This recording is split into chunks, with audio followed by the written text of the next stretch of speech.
নমস্কার বন্ধুরা, সুনিতাস blog and কিচেনে আপনাদের স্বাগত জানাই। আজকে কাঞ্জি বড়া দেখাবো। এটি একটি রাজস্থানী ডিশ। প্রথমে বিউলির ডাল ভিজিয়ে রেখে মিক্সির জারে বেটে নেব। তারপর অল্প খাবার সোডা দিয়ে ভালো করে এটা ফেটিয়ে ডুবো তেলে বড়ার আকারে ভেজে নেব। কোনো অনুষ্ঠানে যখন রিচ খাবার দাবার হয় তারপরে এই ডিশটি খাওয়া হয়, যাতে হজম শক্তি ভালো হয়।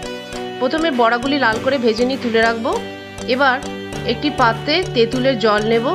তার মধ্যে নেব গোলমরিচ গুঁড়ো, জিরে গুঁড়ো, সর্ষে গুঁড়ো, কাঁচা লঙ্কা বাটা, হলুদ, বিট নুন, লঙ্কার গুঁড়ো, এমনি নুন ও হিং ও পুদিনা পাতা বাটা। প্রথমে তেঁতুল জলে পুদিনা পাতা বাটা ও সব মশলাগুলি দিয়ে মিশিয়ে নেব। এখানে আপনারা তেঁতুলের বদলে কাঁচা আম বেটেও নিতে পারেন। এবার অল্প সর্ষের তেল ও ঠান্ডা জল দিয়ে বড়াগুলি ভিজিয়ে আমরা কিছুক্ষণ ভিজিয়ে রাখবো। তারপর আমরা সার্ভ করে দেবো।